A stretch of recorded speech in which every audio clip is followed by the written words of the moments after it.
In this tutorial, we'll learn how to merge 2D animation with live action footage in a variety of scenarios.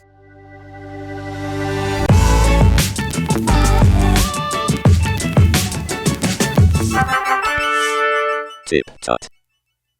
Hello everybody and welcome back to TipTut and to this complete animation course. In this course, we'll be using Adobe Animate and Adobe After Effects to merge 2D animation with live action film, along the lines of Who Framed Roger Rabbit or Gorillaz. In this tutorial, one of 3, we'll cover static camera shots, which is the perfect place to start. In later episodes, we'll cover moving cameras and shots where your character interacts with the environment. We'll be working on animating this short film where a little fella climbs out of his tree to go in search of berries for his dinner. You can download this footage to follow along from my website. The link is in the description, or you can of course shoot your own footage using your phone. So let's get right into it. Those who are using my footage, download it and skip to the next chapter in the video. For those shooting their own, here's some tips. Have a think about the story you'd like to tell and try to picture your character in the shot as you're shooting it. One good tip is to shoot a few seconds longer than you think you'll need so you're sure you have enough footage. To follow along with this series, you'll need at least one shot where the camera is still. If you're using your phone, try propping it up against a rock or use a stand. You'll also need at least one shot where the camera is moving, and you'll need at least one shot where the character will interact with something.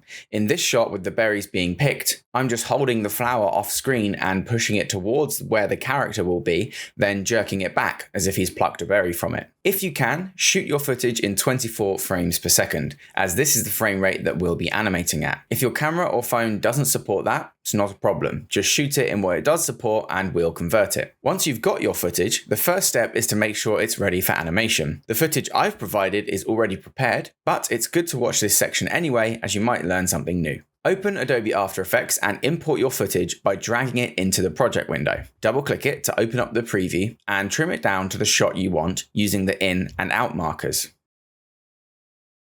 Once you've done that, right-click the footage and choose New Composition. Open the composition and right-click in the viewport window and choose Composition Settings. Set the frame rate to 24 frames per second. We'll now add an adjustment layer with Layer, New Adjustment Layer, or shortcut Ctrl-Alt-Y, and in your Effects and Presets panel, search for Posterize Time. Drag and drop that onto your adjustment layer and set the frame rate to 24. Now, your composition and footage will display at 24 frames per second. Do this for each shot in your animation. Then select them all in the project window, right-click and choose New Composition from Selection. Call this new comp Animation Timeline V1 and arrange your shots in the composition.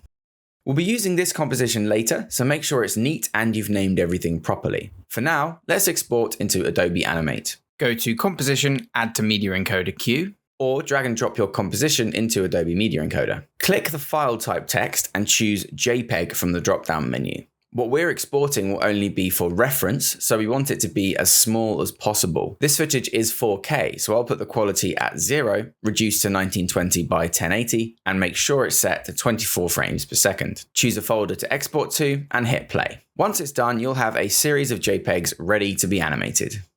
Open Adobe Animate and create a new document at 1920 by 1080, 24 FPS. We're going to import our image sequence to use as a reference for our rough animation pass. Let's start with the first static shot. With your layer selected in the timeline, go to File, Import to Stage. Then navigate to your folder and select all the images from your shot. If there are hundreds of them, I recommend doing this in batches.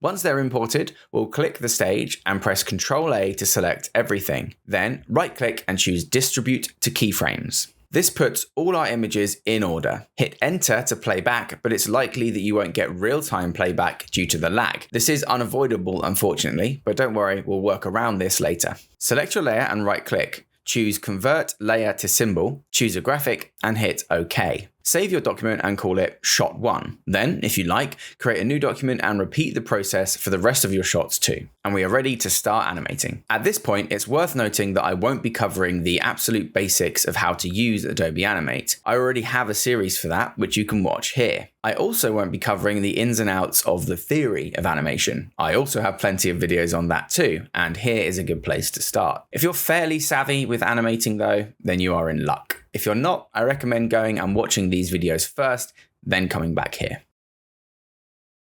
For this shot, as the camera is static and there's little to no movement in the branches or leaves that can bother us, I'm just going to select my background graphic and set it to a single frame so that there's no lag at all. The process for planning a static shot is similar to moving camera or interaction shots, just way easier. On a layer above the footage, I'll go in and add my keys, which are the frames that tell the story of the shot. Again, watch this video if you don't know what I'm talking about. In this case, it's the character peeking out from behind the branch, hopping over, landing, and looking out over the branch.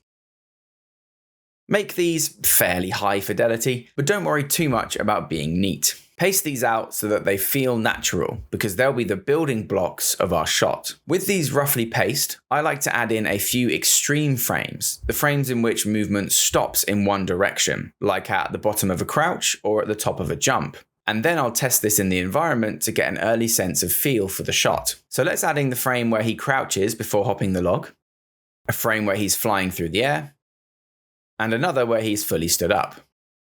These, coupled with our keys, should give us a rough sense of the timing. So let's look at them in situation. I'll hide the background footage, then press Ctrl-Enter to test the shot. This generates a Swift file that will update every time we test the shot. If you're still seeing the footage when you test, go to File, Publish Settings, and uncheck Export Hidden Layers. A few other important settings here. Let's turn off compression and check Optimize for After Effects. Take this SWIF and drop it into your After Effects project. Then open the corresponding composition and drop it in there. You may have to double the scale, remember, as we halved it when we created our reference footage. Press spacebar to test and see your character in action. Voila, works a treat. Now, if your camera isn't completely static, or whatever your character is standing on is moving slightly, you'll need to track your character to its movements, otherwise he'll be floating around weirdly. We'll cover this in way more detail next episode in the moving camera tutorial, but for now a quick overview will suffice, as it's such a simple track. Make sure you have the tracker window open, and your footage layer selected. Click the track motion button to add a new tracker. Drag it over to a point in your footage that is close to the character's position and pop the crosshair over a point of high contrast. You can adjust the size of the two boxes for better control. The inner box will be the area that is used for tracking, whilst the outer box is how far the tracker will look for that information each time. So bear in mind that the bigger you go here, the longer it will take to render. Click Track Forwards to track and wait until it's done. Once that's tracked, create a new null object by going to Layer, Null Object, or using the shortcut Ctrl-Alt-Shift-Y. Then, in the tracker window, click Edit Target, choose the null object, and hit Apply. Now your null object follows your tracking information. Make sure you go back to the first frame in your animation, then parent your Swift layer to your null object so it follows it around. Looking good. That's the basics of merging simple 2D animation and live action. The rest is just making it look good. Back in Adobe Animate, I'll neaten up my keyframes to the point where I'm happy with the line work. Then, following the same process, rough drawings first, then neatening up when happy, I'll keep adding frames until I'm happy with the animation. I recommend working in stages, adding the direct in-between of each extreme frame, then working outwards from there, adding in more information each time. You can turn your footage from single frame back to loop when you think your character needs to be precisely placed to better make sure you stick to the actual footage. Just either switch it back or temporarily hide the layer when you play back your animation to make sure it's in real time. Here, I've added all my rough frames except for the simple in-betweens. I finished these up on a live stream, hence the branding and the webcam. If you want to catch one of these whilst I'm live, I stream every Friday from 2 PM to 4 PM UK time. And if you're watching this fairly soon after it's uploaded, I'm probably still working on these shots during the current streams, so it's a good place to ask questions. Anyway, those frames will do for now. Now let's add some color and effects to make it look like our character is actually in the world.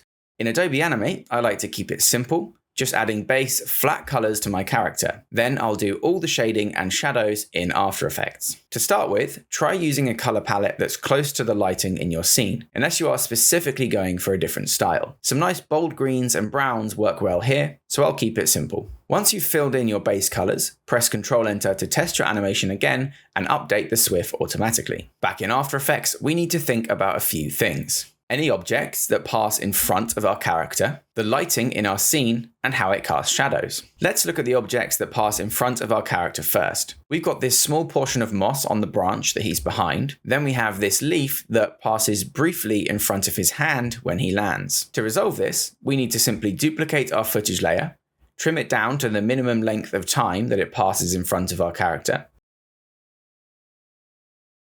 Next, place the footage above the character layer. Then select the pen tool. Carefully trace the portion of the footage that should overlap and close the mask. You may need to press F to bring up the mask feather and add a few pixels of blur. Voila, our character is now behind the log. Let's do the same thing for the leaf. Luckily, it's only a few frames, so it's pretty simple. We'll cover this in more detail in the interaction shot episode of this series. With that sorted, let's look at the lighting. In this shot, the light is mainly coming from above and slightly to the right, but we are in luck in that the leaves overhead have really softened the whole section that our character is located in. Just look at the lighting on the branch versus the lighting over these leaves here. No need for anything drastic then. Let's add an inner shadow to our character, place it in the bottom left by adjusting the angle, soften it slightly, and finally change the blending mode to color burn and reduce the opacity to around 50.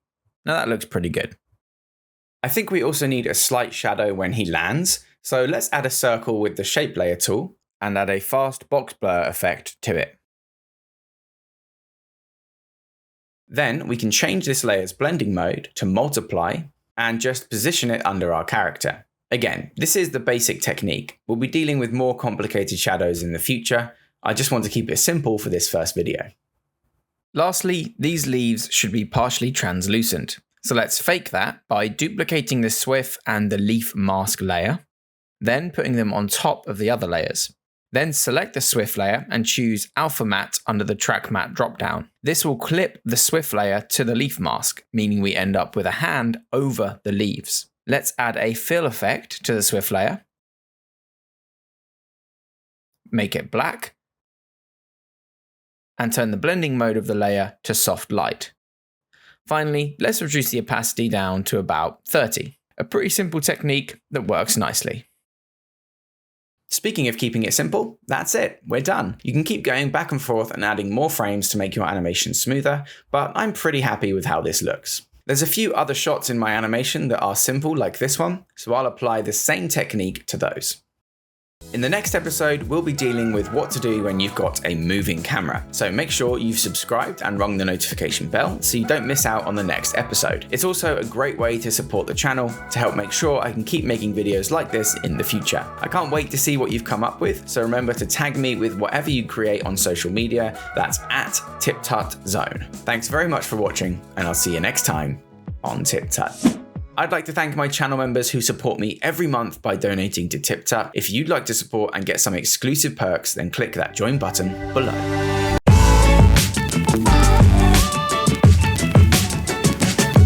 Remember to subscribe for more tips, tricks, and tutorials. Thanks for watching.